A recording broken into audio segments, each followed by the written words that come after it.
Capítulo 6. Dos héroes de la Edad Media. La semilla del Evangelio había sido sembrada en Bohemia desde el siglo IX, la Biblia había sido traducida, y el culto público celebrábase en el idioma del pueblo, pero conforme iba aumentando el poder papal, oscurecíase también la palabra de Dios. Gregorio VII, que se había propuesto humillar el orgullo de los reyes, no estaba menos resuelto a esclavizar al pueblo, y con tal fin expidió una bula para prohibir que se celebrasen cultos públicos en lengua bohemia. El Papa declaró que Dios se complacía en que se le rindiese culto en lengua desconocida y que el haber desatendido esta disposición había sido causa de muchos males y herejías. Así decretó Roma que la luz de la palabra de Dios fuera extinguida y que el pueblo quedara encerrado en las tinieblas, pero el cielo había provisto otros agentes para la preservación de la Iglesia. Muchos valdenses y albigenses, expulsados de sus hogares por la persecución, salieron de Francia e Italia y fueron a establecerse en Bohemia. Aunque no se atrevían a enseñar abiertamente, trabajaron celosamente en secreto, y así se mantuvo la fe de siglo en siglo. Antes de los tiempos de Hus hubo en Bohemia hombres que se levantaron para condenar abiertamente la corrupción de la Iglesia y el libertinaje de las masas. Sus trabajos despertaron interés general y también los temores del clero, el cual inició una encarnizada persecución contra aquellos discípulos del Evangelio. Obligados a celebrar el culto en los bosques y en las montañas, los soldados los cazaban y mataron a muchos de ellos. Transcurrido cierto tiempo, se decretó que todos los que abandonasen el romanismo morirían en la hoguera. Pero aun mientras que los cristianos sacrificaban sus vidas, esperaban el triunfo de su causa. Uno de los que enseñaban que la salvación se alcanzaba solo por la fe en el Salvador crucificado, pronunció al morir estas palabras: «El furor de los enemigos de la verdad prevalece ahora contra nosotros, pero no será siempre así, pues de entre el pueblo ha de levantarse uno, sin espada ni signo de autoridad, contra el cual ellos nada podrán hacer». Y, lejos estaba aún el tiempo de Lutero, pero ya empezaba a darse a conocer un hombre cuyo testimonio contra Roma conmovería a las naciones. Juan Hus era de humilde cuna y había perdido a su padre en temprana edad. Su piadosa madre, considerando la educación y el temor de Dios como la más valiosa hacienda, procuró asegurársela a su hijo. Hus estudió en la escuela de la provincia y pasó después a la Universidad de Praga, donde fue admitido por caridad. En su viaje a la ciudad de Praga fue acompañado por su madre, que, siendo viuda y pobre, no pudo dotar a su hijo con bienes materiales, pero cuando llegaron a las inmediaciones de la gran ciudad se arrodilló al lado de su hijo y pidió para la bendición de su Padre Celestial. Muy poco se figuraba aquella madre de qué modo iba a ser atendida su plegaria. En la universidad se distinguió Hus por su aplicación, su constancia en el estudio y sus rápidos progresos, al par que su conducta intachable y sus afables y simpáticos modales le granjearon general estimación. Era un sincero creyente de la Iglesia romana y deseaba ardientemente recibir las bendiciones espirituales que aquella profesa conceder. Con motivo de un jubileo, fue él a confesarse, dio a la Iglesia las pocas monedas que llevaba y se unió a las procesiones para poder participar de la absolución prometida. Terminado su curso de estudios, ingresó en el sacerdocio, y como lograra en poco tiempo darse a conocer, no tardó en ser elegido para prestar sus servicios en la corte del rey. Fue también nombrado catedrático y posteriormente rector de la universidad donde recibiera su educación. En pocos años, el humilde estudiante que fuera admitido por caridad en las aulas llegó a ser el orgullo de su país y a adquirir fama en toda Europa. Más otro fue el campo en donde Hus principió a trabajar en busca de reformas. Algunos años después de haber recibido las órdenes sacerdotales, fue elegido predicador de la capilla llamada de Belén.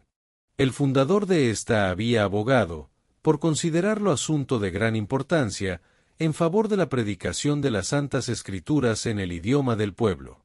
No obstante la oposición de Roma, esta práctica no había desaparecido del todo de Bohemia. Sin embargo, era mucha la ignorancia respecto a la Biblia, y los peores vicios reinaban en todas las clases de la sociedad.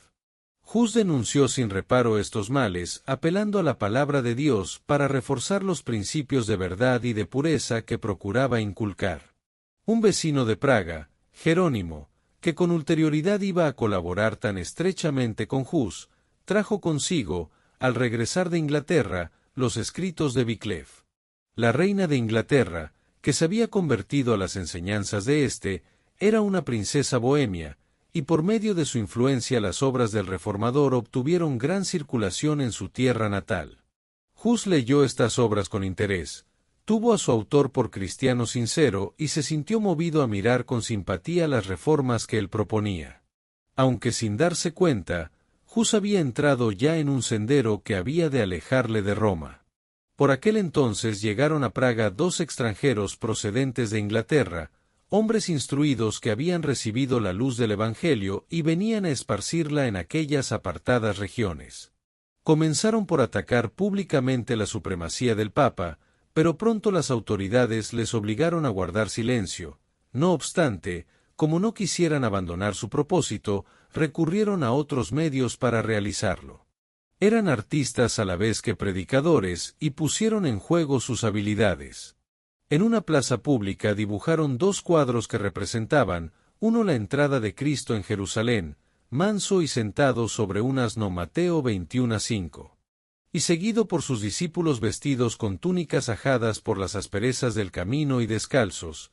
El otro representaba una procesión pontifical, en la cual se veía al Papa adornado con sus ricas vestiduras y con su triple corona, montado en un caballo magníficamente enjaezado, precedido por clarines y seguido por cardenales y prelados que ostentaban deslumbrantes galas. Encerraban estos cuadros todo un sermón que cautivaba la atención de todas las clases sociales.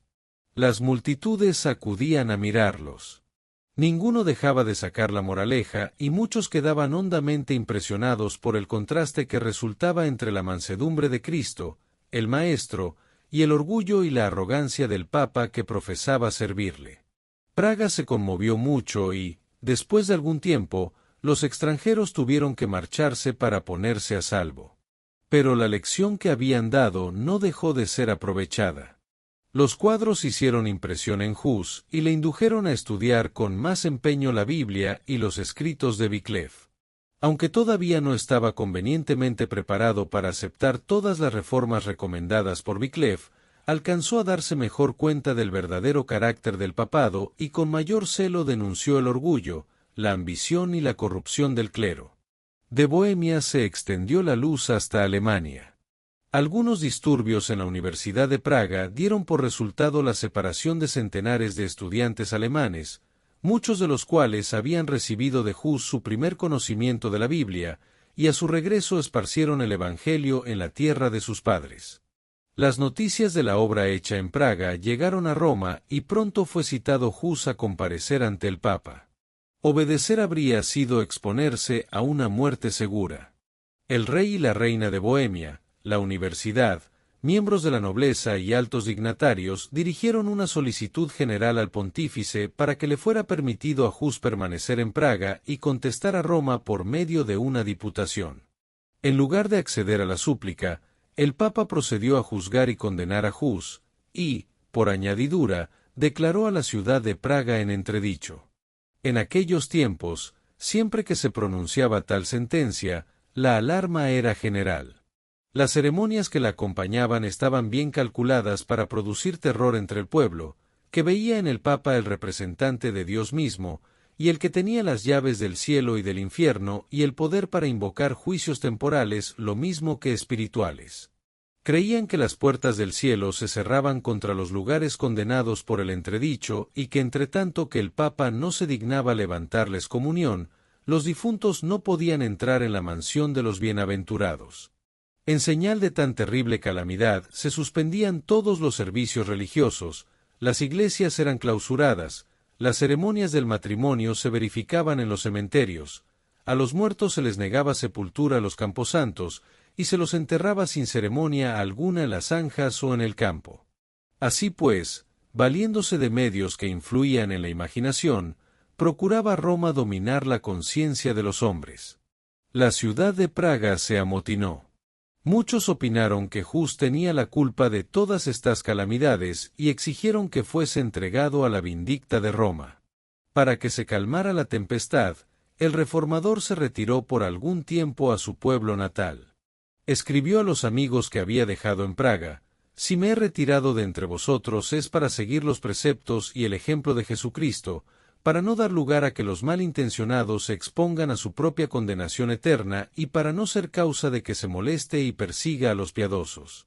Me he retirado, además, por temor de que los impíos sacerdotes prolonguen su prohibición de que se predique la palabra de Dios entre vosotros, mas no os he dejado para negar la verdad divina por la cual, con la ayuda de Dios, estoy pronto a morir». Hus no cesó de trabajar. Viajó por los países vecinos predicando a las muchedumbres que le escuchaban con ansia. De modo que las medidas de que se valiera el Papa para suprimir el Evangelio, hicieron que se extendiera en más amplia esfera. Nada podemos hacer contra la verdad, sino a favor de la verdad. 2 Corintios 13:8. El espíritu de Hus parece haber sido en aquella época de su vida el escenario de un doloroso conflicto.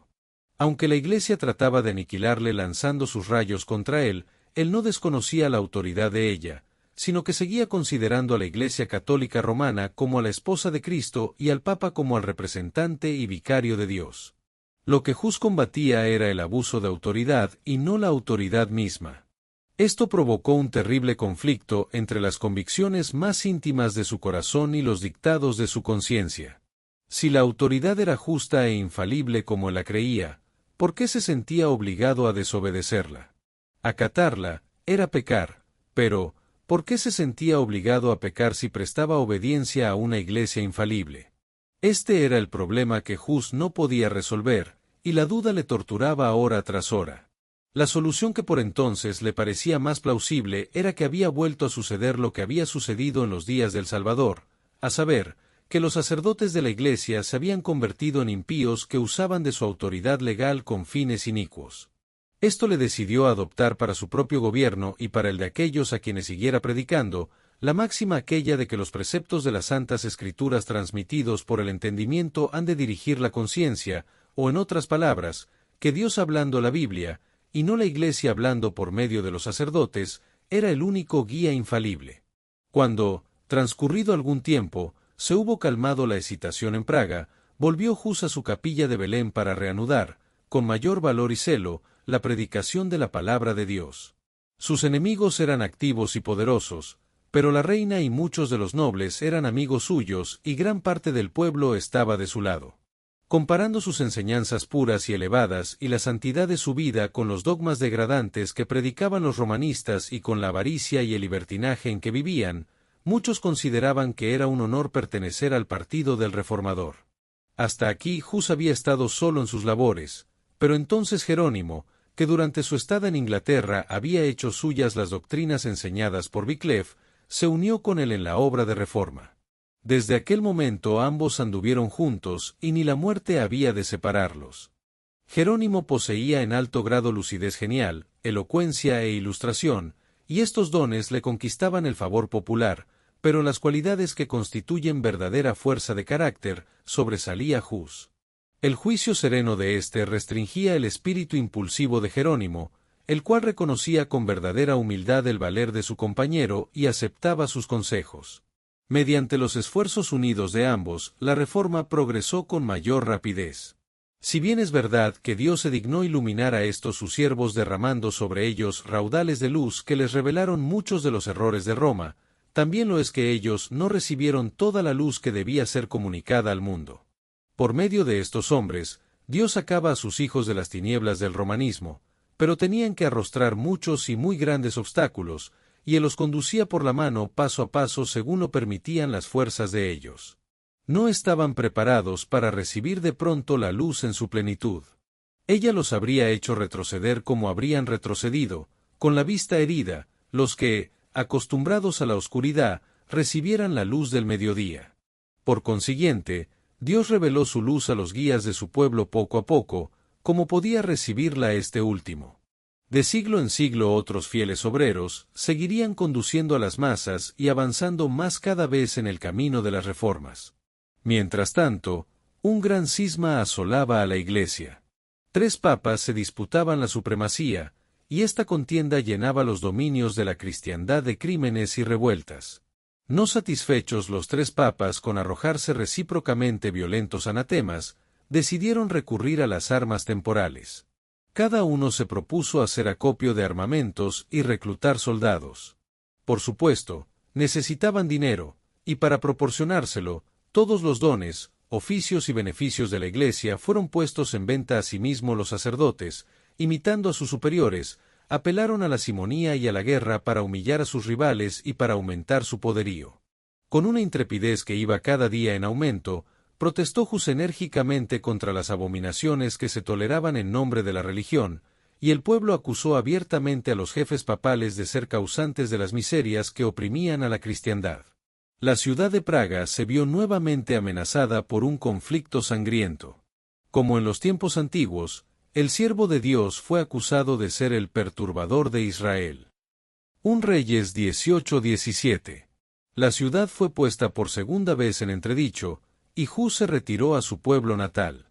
Terminó el testimonio que había dado él tan fielmente en su querida capilla de Belén, y ahora iba a hablar al mundo cristiano desde un escenario más extenso antes de rendir su vida como último homenaje a la verdad. Con el propósito de contener los males que asolaban a Europa, fue convocado un concilio general que debía celebrarse en Constanza. Esta cita fue preparada, a solicitud del emperador Segismundo, por Juan XXIII, uno de los 3 papas rivales. El deseo de reunir un concilio distaba mucho de ser del agrado del Papa Juan, cuyo carácter y política poco se prestaban a una investigación aun cuando ésta fuera hecha por prelados de tan escasa moralidad como lo eran los eclesiásticos de aquellos tiempos. Pero no pudo, sin embargo, oponerse a la voluntad de Segismundo. Los fines principales que debía procurar el concilio eran poner fin al cisma de la Iglesia y arrancar de raíz la herejía. En consecuencia, los 2 antipapas fueron citados a comparecer ante la asamblea, y con ellos Juan Hus, el principal propagador de las nuevas ideas. Los 2 primeros, considerando que había peligro en presentarse, no lo hicieron, sino que mandaron sus delegados. El Papa Juan, aun cuando era quien ostensiblemente había convocado el concilio, acudió con mucho recelo, sospechando la intención secreta del emperador de destituirle, y temiendo ser llamado a cuentas por los vicios con que había desprestigiado la tiara y por los crímenes de que se había valido para apoderarse de ella. Sin embargo, hizo su entrada en la ciudad de Constanza con gran pompa, acompañado de los eclesiásticos de más alta categoría y de un séquito de cortesanos.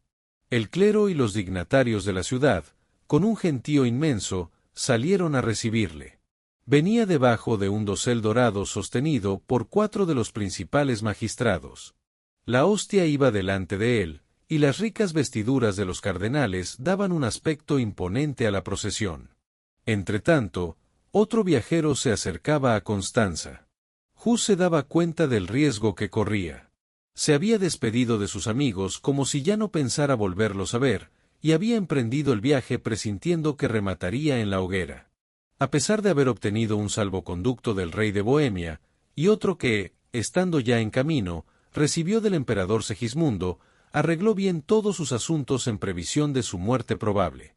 En una carta dirigida a sus amigos de Praga, les decía: «Hermanos míos, me voy llevando un salvoconducto del rey para hacer frente a mis numerosos y mortales enemigos. Me encomiendo de todo corazón al Dios Todopoderoso, mi Salvador.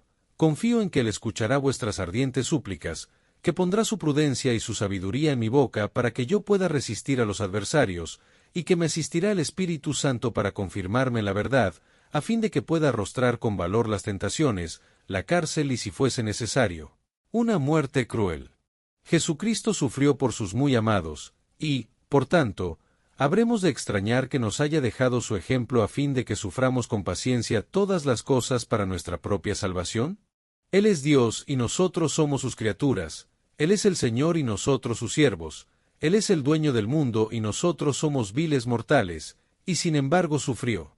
¿Por qué, entonces, no habríamos de padecer nosotros también, y más cuando sabemos que la tribulación purifica? Por lo tanto, amados míos, si mi muerte ha de contribuir a su gloria, rogad que ella venga pronto y que él me dé fuerzas para soportar con serenidad todas las calamidades que me esperan. Empero, si es mejor que yo regrese para vivir otra vez entre vosotros, pidamos a Dios que yo vuelva sin mancha, es decir, que no suprima un tilde de la verdad del Evangelio, para poder dejar a mis hermanos un buen ejemplo que imitar. Es muy probable que nunca más volváis a ver mi cara en Praga, pero si fuese la voluntad del Dios Todopoderoso traerme de nuevo a vosotros, avanzaremos con un corazón más firme en el conocimiento y en el amor de su ley. En otra carta que escribió a un sacerdote que se había convertido al Evangelio, Hus habló con profunda humildad de sus propios errores, acusándose de haber sido afecto a llevar hermosos trajes y de haber perdido mucho tiempo en cosas frívolas. Añadía después estas conmovedoras amonestaciones: que tu espíritu se preocupe de la gloria de Dios y de la salvación de las almas y no de las comodidades y bienes temporales. Cuida de no adornar tu casa más que tu alma, y sobre todo cuida del edificio espiritual. Sé humilde y piadoso con los pobres, no gastes tu hacienda en banquetes. Si no te perfeccionas y no te abstienes de superfluidades, temo que seas severamente castigado, como yo lo soy. Conoces mi doctrina porque de ella te he instruido desde que eras niño. Es inútil, pues, que te escriba más. Pero te ruego encarecidamente, por la misericordia de nuestro Señor, que no me imites en ninguna de las vanidades en que me has visto caer. En la cubierta de la carta, añadió: te ruego mucho, amigo mío, que no rompas este sello sino cuando tengas la seguridad de que yo haya muerto. En el curso de su viaje vio Hus por todas partes señales de la propagación de sus doctrinas y de la buena acogida de que gozaba su causa. Las gentes se agolpaban para ir a su encuentro, y en algunos pueblos le acompañaban los magistrados por las calles. Al llegar a Constanza, Hus fue dejado en completa libertad. Además del salvoconducto del emperador, se le dio una garantía personal que le aseguraba la protección del Papa. Pero esas solemnes y repetidas promesas de seguridad fueron violadas, y pronto el reformador fue arrestado por orden del pontífice y de los cardenales, y encerrado en un inmundo calabozo. Más tarde fue transferido a un castillo feudal, al otro lado del Rin, donde se le tuvo preso. Pero el Papa sacó poco provecho de su perfidia, pues fue luego encerrado en la misma cárcel. Se le probó ante el concilio que, además de homicidios, simonía y adulterio, era culpable de los delitos más viles, pecados que no se pueden mencionar. Así declaró el mismo concilio y finalmente se le despojó de la tiara y se le arrojó en un calabozo. Los antipapas fueron destituidos también y un nuevo pontífice fue elegido. Aunque el mismo papa se había hecho culpable de crímenes mayores que aquellos de que Hus había acusado a los sacerdotes, y por los cuales exigía que se hiciese una reforma, con todo, el mismo concilio que degradara al pontífice, procedió a concluir con el reformador. El encarcelamiento de Hus despertó grande indignación en Bohemia. Algunos nobles poderosos se dirigieron al concilio protestando contra tamaño ultraje. El emperador, que de mala gana había consentido en que se violase su salvoconducto, se opuso a que se procediera contra él. Pero los enemigos del reformador eran malévolos y resueltos. Apelaron a las preocupaciones del emperador, a sus temores y a su celo por la Iglesia. Le presentaron argumentos muy poderosos para convencerle de que no había que guardar la palabra empeñada con herejes, ni con personas sospechosas de herejía, aun cuando estuvieran provistas de salvoconductos del emperador y de reyes. Debilitado por la enfermedad y por el encierro, pues el aire húmedo y sucio del calabozo le ocasionó una fiebre que estuvo a punto de llevarla al sepulcro, Hus fue al fin llevado ante el concilio. Cargado de cadenas, se presentó ante el emperador que empeñara su honor y buena fe en protegerle. Durante todo el largo proceso sostuvo Hus la verdad con firmeza, y en presencia de los dignatarios de la Iglesia y del Estado allí reunidos, elevó una enérgica y solemne protesta contra la corrupción del clero. Cuando se le exigió que escogiese entre retractarse o sufrir la muerte, eligió la suerte de los mártires. El Señor le sostuvo con su gracia. Durante las semanas de padecimientos que sufrió antes de su muerte, la paz del cielo inundó su alma. Escribo esta carta, decía a un amigo, en la cárcel, y con la mano encadenada, esperando que se cumpla mañana mi sentencia de muerte. En el día aquel en que por la gracia del Señor nos encontremos otra vez gozando de la paz deliciosa de ultratumba, sabrás cuán misericordioso ha sido Dios conmigo y de qué modo tan admirable me ha sostenido en medio de mis pruebas y tentaciones. En la oscuridad de su calabozo, previó el triunfo de la fe verdadera. Volviendo en sueños a su capilla de Praga donde había predicado el Evangelio, vio al Papa y a sus obispos borrando los cuadros de Cristo que él había pintado en sus paredes. Este sueño le aflige, pero el día siguiente ve muchos pintores ocupados en restablecer las imágenes en mayor número y colores más brillantes. Concluido este trabajo, los pintores, rodeados de un gentío inmenso, exclaman: «Que vengan ahora papas y obispos. Ya no las borrarán jamás». Al referir el reformador su sueño añadió: «Tengo por cierto, que la imagen de Cristo no será borrada jamás. Ellos han querido destruirla, pero será nuevamente pintada en los corazones, por unos predicadores que valdrán más que yo». Por última vez fue llevado Hus ante el concilio. Era esta una asamblea numerosa y deslumbradora: el emperador, los príncipes del imperio, delegados reales, cardenales, obispos y sacerdotes, y una inmensa multitud de personas que habían acudido a presenciar los acontecimientos del día. De todas partes de la cristiandad se habían reunido los testigos de este gran sacrificio, el primero en la larga lucha entablada para asegurar la libertad de conciencia. Instado Hus para que manifestara su decisión final, declaró que se negaba a abjurar, y fijando su penetrante mirada en el monarca que tan vergonzosamente violara la palabra empeñada, dijo: «Resolví, de mi propia y espontánea libertad, comparecer ante este concilio, bajo la fe y la protección pública del emperador aquí presente». El bochorno se le subió a la cara al monarca Segismundo al fijarse en él las miradas de todos los circunstantes. Habiendo sido pronunciada la sentencia, se dio principio a la ceremonia de la degradación. Los obispos vistieron a su prisionero el hábito sacerdotal, y al recibir la vestidura dijo: «A nuestro Señor Jesucristo se le vistió con una túnica blanca con el fin de insultarle, cuando Herodes le envió a Pilato». Habiéndosele exhortado otra vez a que se retractara, replicó mirando al pueblo: «Y entonces, ¿con qué cara me presentaría en el cielo? ¿Cómo miraría a las multitudes de hombres a quienes he predicado el Evangelio puro? No, estimo su salvación más que este pobre cuerpo destinado ya a morir». Las vestiduras le fueron quitadas una por una, pronunciando cada obispo una maldición cuando le tocaba tomar parte en la ceremonia. Por último, colocaron sobre su cabeza una gorra o mitra de papel en forma de pirámide, en la que estaban pintadas horribles figuras de demonios, y en cuyo frente se destacaba esta inscripción: «El archihereje». «Con gozo», dijo Hus, «llevaré por ti esta corona de oprobio, oh Jesús, que llevaste por mí una de espinas». Acto continuo, los prelados dijeron: «Ahora dedicamos tu alma al diablo». «Y yo», dijo Hus, levantando sus ojos al cielo, «en tus manos encomiendo mi espíritu, oh Señor Jesús, porque tú me redimiste». Fue luego entregado a las autoridades seculares y conducido al lugar de la ejecución.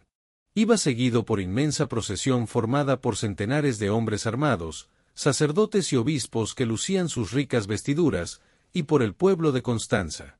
Cuando lo sujetaron a la estaca y todo estuvo dispuesto para encender la hoguera, se instó una vez más al mártir a que se salvara retractándose de sus errores. «¿A cuáles errores?», dijo Hus, «¿debo renunciar? De ninguno me encuentro culpable.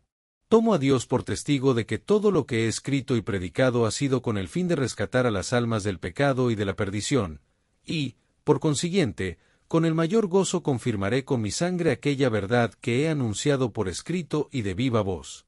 Cuando las llamas comenzaron a arder en torno suyo, principió a cantar: «Jesús, Hijo de David, ten misericordia de mí», y continuó hasta que su voz enmudeció para siempre. Sus mismos enemigos se conmovieron frente a tan heroica conducta. Un celoso partidario del Papa, al referir el martirio de Hus y de Jerónimo que murió poco después, dijo: «Ambos se portaron como valientes al aproximarse su última hora. Se prepararon para ir a la hoguera como se hubieran preparado para ir a una boda, no dejaron oír un grito de dolor. Cuando subieron las llamas, entonaron himnos y apenas podía la vehemencia del fuego acallar sus cantos. Cuando el cuerpo de Hus fue consumido por completo, recogieron sus cenizas, las mezclaron con la tierra donde yacían y las arrojaron al Rin, que las llevó hasta el océano. Sus perseguidores se figuraban en vano que habían arrancado de raíz las verdades que predicara. No soñaron que las cenizas que echaban al mar eran como semilla esparcida en todos los países del mundo, y que en tierras aún desconocidas darían mucho fruto en testimonio por la verdad. La voz que había hablado en la sala del concilio de Constanza había despertado ecos que resonarían al través de las edades futuras. Hus ya no existía, pero las verdades por las cuales había muerto no podían perecer. Su ejemplo de fe y perseverancia iba a animar a las muchedumbres a mantenerse firmes por la verdad frente al tormento y a la muerte. Su ejecución puso de manifiesto ante el mundo entero la pérfida crueldad de Roma.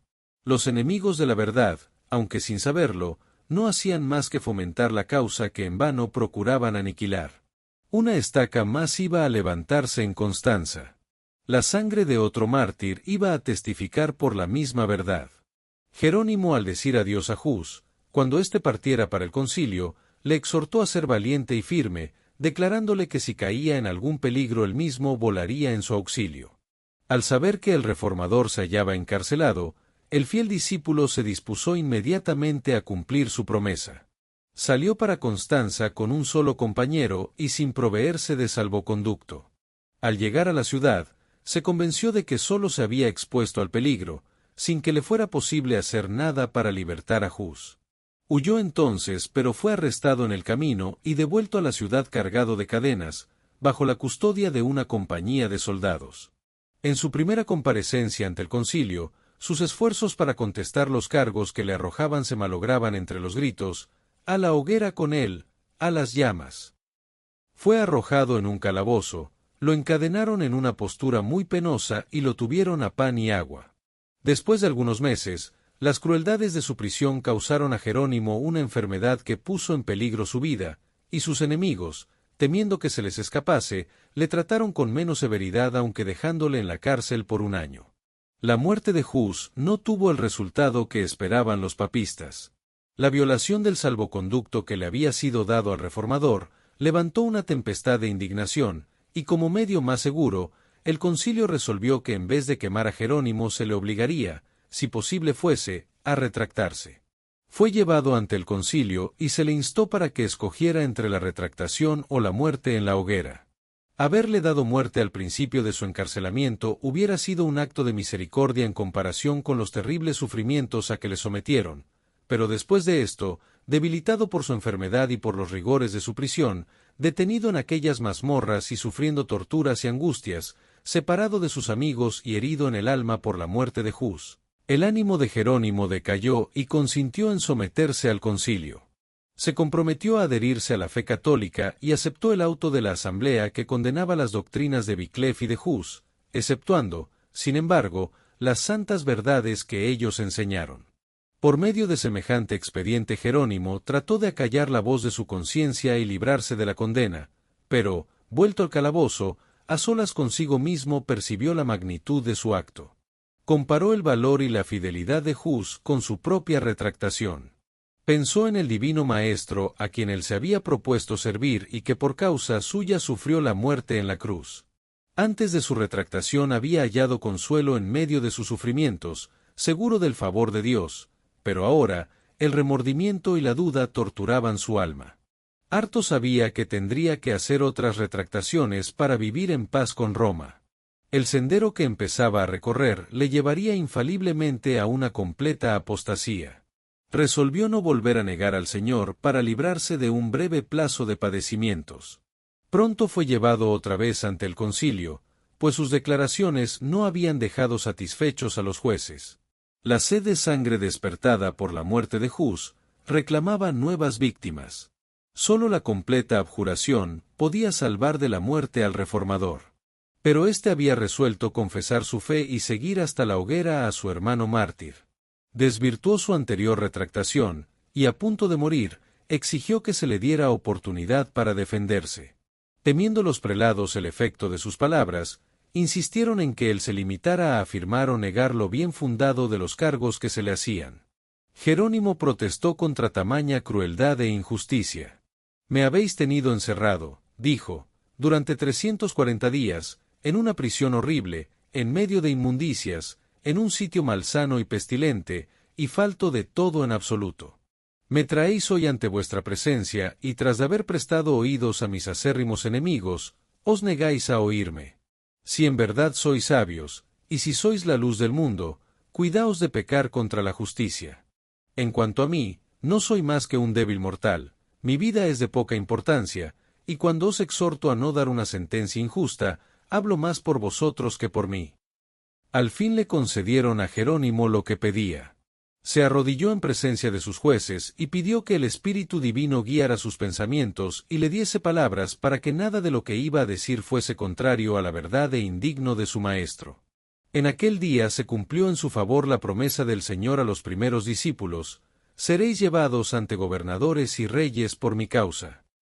Cuando os entregaren, no os afanéis sobre cómo o qué habéis de decir, porque en aquella misma hora os será dado lo que habéis de decir, porque no sois vosotros quienes habláis, sino el Espíritu de vuestro Padre que habla en vosotros. Mateo 10, 18-20. Las palabras de Jerónimo produjeron sorpresa y admiración aun a sus enemigos. Por espacio de todo un año había estado encerrado en un calabozo, sin poder leer ni ver la luz siquiera, sufriendo físicamente a la vez que dominado por terrible ansiedad mental, y no obstante, supo presentar sus argumentos con tanta claridad y con tanta fuerza como si hubiera podido estudiar constantemente. Llamó la atención de sus oyentes a la larga lista de santos varones que habían sido condenados por jueces injustos. En casi todas las generaciones hubo hombres que por más que procuraban levantar el nivel moral del pueblo de su época, eran despreciados y rechazados, pero que en tiempos ulteriores fueron reconocidos dignos de recibir honor. Cristo mismo fue condenado como malhechor, por un tribunal inicuo. Al retractarse Jerónimo, había declarado justa la sentencia condenatoria que el concilio lanzara contra Hus, pero esta vez declaró que se arrepentía de ello y dio un valiente testimonio a la inocencia y santidad del mártir. Expresóse en estos términos: conocí a Juan Hus desde su niñez. Era el hombre más excelente, justo y santo, pero no por eso dejó de ser condenado. Y ahora yo también estoy listo para morir. No retrocederé ante los tormentos que hayan preparado para mí mis enemigos, los testigos falsos, los cuales tendrán que ser llamados un día a cuentas por sus imposturas, ante el gran Dios a quien nadie puede engañar. Al censurarse a sí mismo por haber negado la verdad, dijo Jerónimo: de todos los pecados que he cometido desde mi juventud, ninguno pesa tanto sobre mí ni me causa tan acerbos remordimientos, como el que cometí en este funesto lugar, cuando aprobé la inicua sentencia pronunciada contra Wycliffe y contra el santo mártir, Juan Hus, maestro y amigo mío. Sí, lo confieso de todo corazón, y declaro con verdadero horror que desgraciadamente me turbé cuando, por temor a la muerte, condené las doctrinas de ellos. Por tanto, ruego, al Dios Todopoderoso se digne perdonarme mis pecados y este en particular, que es el más monstruoso de todos. Señalando a los jueces, dijo con entereza: vosotros condenasteis a Wycliffe y a Juan Hus no porque hubieran invalidado las doctrinas de la Iglesia, sino sencillamente por haber denunciado los escándalos provenientes del clero, su pompa, su orgullo y todos los vicios de los prelados y sacerdotes. Las cosas que aquellos afirmaron y que son irrefutables, yo también las creo y las proclamo.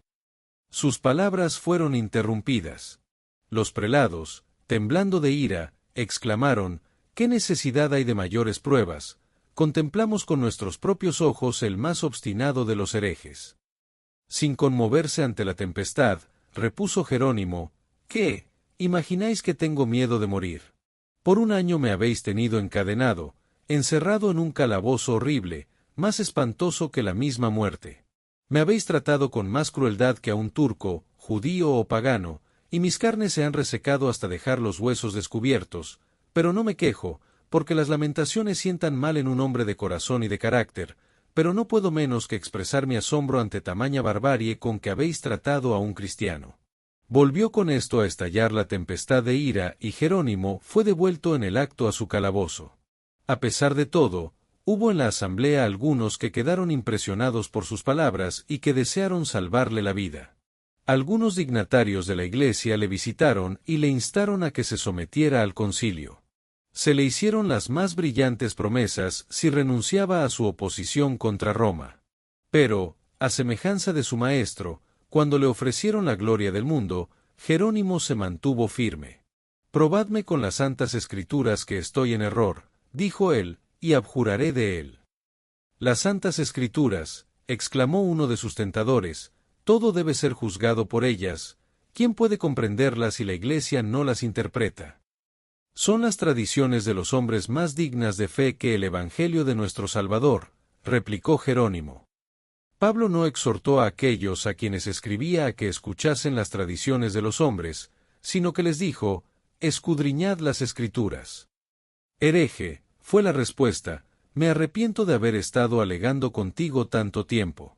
Veo que es el diablo el que te impulsa». En breve se falló sentencia de muerte contra él. Le condujeron enseguida al mismo lugar donde Hus había dado su vida. Fue al suplicio cantando, iluminado el rostro de gozo y paz. Fijó en Cristo su mirada, y la muerte ya no le infundía miedo alguno. Cuando el verdugo, a punto de prender la hoguera, se puso detrás de él, el mártir exclamó: «Ven por delante», sin vacilar. «Prende la hoguera en mi presencia. Si yo hubiera tenido miedo, no estaría aquí». Las últimas palabras que pronunció cuando las llamas le envolvían fueron una oración.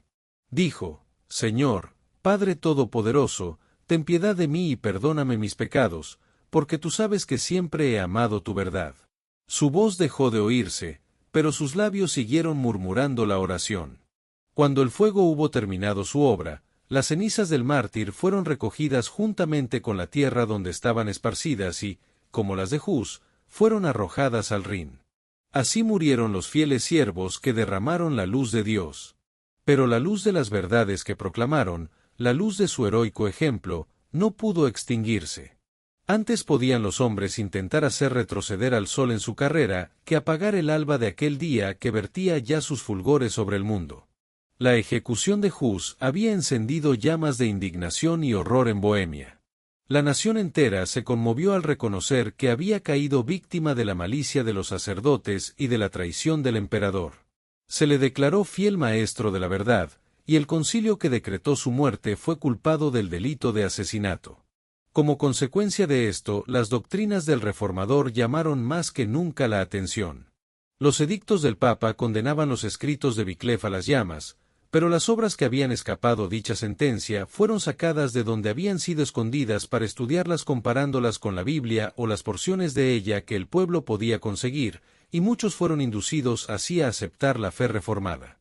Los asesinos de Hus no permanecieron impasibles al ser testigos del triunfo de la causa de aquel. El Papa y el emperador se unieron para sofocar el movimiento, y los ejércitos de Segismundo fueron despachados contra Bohemia. Pero surgió un libertador, Cisca, que poco después de empezada la guerra quedó enteramente ciego, y que fue no obstante uno de los más hábiles generales de su tiempo, era el que guiaba a los bohemios. Confiando en la ayuda de Dios y en la justicia de su causa, aquel pueblo resistió a los más poderosos ejércitos que fueron movilizados contra él. Vez tras vez el emperador, suscitando nuevos ejércitos, invadió a Bohemia, tan solo para ser rechazado ignominiosamente. Los husitas no le tenían miedo a la muerte y nada les podía resistir. A los pocos años de empeñada la lucha, murió el valiente Cisca, pero le reemplazó Procopio, general igualmente arrojado y hábil, y en varios aspectos jefe más capaz. Los enemigos de los bohemios, sabiendo que había fallecido el guerrero ciego, creyeron llegada la oportunidad favorable para recuperar lo que habían perdido. El Papa proclamó entonces una cruzada contra los husitas, y una vez más se arrojó contra Bohemia una fuerza inmensa, pero solo para sufrir terrible descalabro. Proclamóse otra cruzada. En todas las naciones de Europa que estaban sujetas al Papa se reunió dinero, se hizo acopio de armamentos y se reclutaron hombres. Muchedumbres se reunieron bajo el estandarte del Papa con la seguridad de que al fin acabarían con los herejes husitas. Confiando en la victoria, un inmenso número de soldados invadió a Bohemia. El pueblo se reunió para defenderse. Los dos ejércitos se aproximaron uno al otro, quedando separados tan solo por un río que corría entre ellos. Los cruzados eran muy superiores en número, pero en vez de arrojarse a cruzar el río y entablar batalla con los husitas a quienes habían venido a atacar desde tan lejos, permanecieron absortos y en silencio mirando a aquellos guerreros. Repentinamente un terror misterioso se apoderó de ellos. Sin asestar un solo golpe, esa fuerza irresistible se desbandó y se dispersó como por un poder invisible. Las tropas husitas persiguieron a los fugitivos y mataron a gran número de ellos, y un rico botín quedó en manos de los vencedores, de modo que, en lugar de empobrecer a los bohemios, la guerra los enriqueció. Pocos años después, bajo un nuevo papa, se preparó otra cruzada. Como anteriormente, se volvió a reclutar gente y a allegar medios de entre los países papales de Europa. Se hicieron los más halagüeños ofrecimientos a los que quisiesen tomar parte en esta peligrosa empresa. Se daba indulgencia plenaria a los cruzados aunque hubiesen cometido los más monstruosos crímenes. A los que muriesen en la guerra se les aseguraba hermosa recompensa en el cielo, y los que sobreviviesen cosecharían honores y riquezas en el campo de batalla. Así se logró reunir un inmenso ejército que cruzó la frontera y penetró en Bohemia.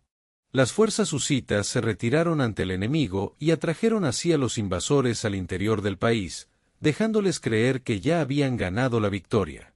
Finalmente, el ejército de Procopio se detuvo y dando frente al enemigo se adelantó al combate.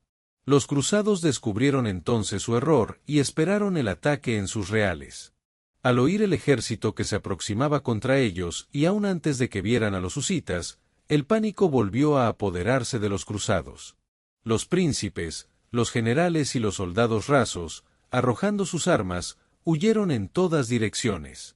En vano el legado papal que guiaba la invasión se esforzó en reunir aquellas fuerzas aterrorizadas y dispersas. A pesar de su decididísimo empeño, él mismo se vio precisado a huir entre los fugitivos. La derrota fue completa y otra vez un inmenso botín cayó en manos de los vencedores. De esta manera por segunda vez un gran ejército despachado por las más poderosas naciones de Europa, una hueste de valientes guerreros, disciplinados y bien pertrechados, huyó sin asestar un solo golpe ante los defensores de una nación pequeña y débil. Era una manifestación del poder divino. Los invasores fueron heridos por un terror sobrenatural. El que anonadó los ejércitos de Faraón en el Mar Rojo, e hizo huir a los ejércitos de Madián ante Gedeón y los 300, y en una noche abatió las fuerzas de los orgullosos asirios, extendió una vez más su mano para destruir el poder del opresor. Allí se sobresaltaron de pavor donde no había miedo, porque Dios ha esparcido los huesos del que asentó campo contra ti, los avergonzaste, porque Dios los desechó. Salmo 53, 5. Los caudillos papales desesperaron de conseguir nada por la fuerza y resolvieron a usar la diplomacia. Se adoptó una transigencia que, aparentando conceder a los bohemios libertad de conciencia, los entregaba al poder de Roma. Los bohemios habían especificado 4 puntos como condición para hacer la paz con Roma, a saber, la predicación libre de la Biblia, el derecho de toda la Iglesia a participar de los elementos del pan y vino en la comunión, y el uso de su idioma nativo en el culto divino, la exclusión del clero de los cargos y autoridad seculares, y en casos de crímenes, su sumisión a la jurisdicción de las cortes civiles que tendrían acción sobre clérigos y laicos. Al fin, las autoridades papales convinieron en aceptar los 4 artículos de los husitas, pero estipularon que el derecho de explicarlos, es decir, de determinar su exacto significado, pertenecía al concilio, o en otras palabras, al Papa y al emperador. Sobre estas bases se ajustó el tratado y Roma ganó por medio de disimulos y fraudes lo que no había podido ganar en los campos de batalla, porque, imponiendo su propia interpretación de los artículos de los husitas y de la Biblia, pudo adulterar su significado y acomodarlo a sus propias miras. En Bohemia, muchos, al ver así defraudada la libertad que ya disfrutaban, no aceptaron el convenio. Surgieron disensiones y divisiones que provocaron contiendas y derramamiento de sangre entre ellos mismos. En esta lucha sucumbió el noble Procopio y con él sucumbieron también las libertades de Bohemia. Por aquel tiempo, Segismundo, el traidor de Hus y de Jerónimo, llegó a ocupar el trono de Bohemia, y a pesar de su juramento de respetar los derechos de los bohemios, procedió a imponerles el papismo. Pero muy poco sacó con haberse puesto al servicio de Roma. Por espacio de 20 años, su vida no había sido más que un cúmulo de trabajos y peligros.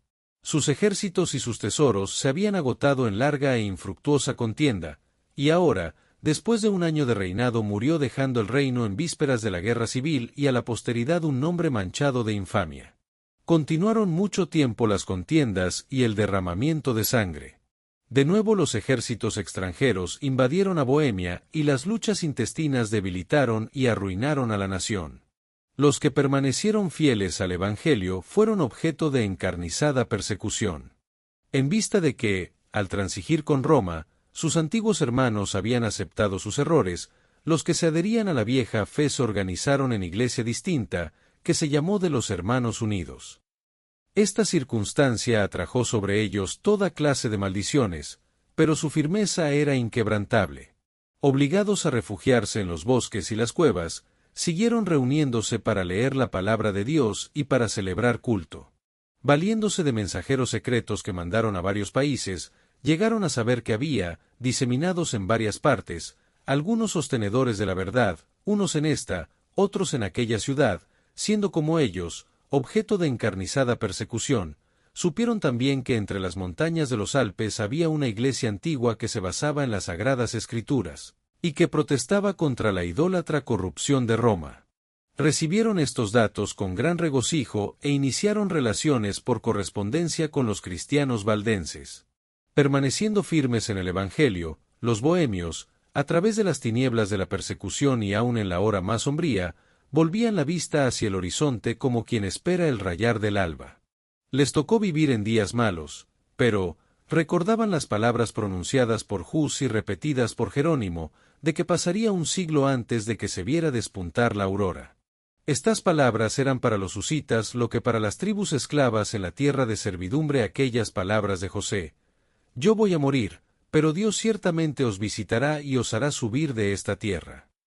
La última parte del siglo XV vio el crecimiento lento pero seguro de las iglesias de los hermanos.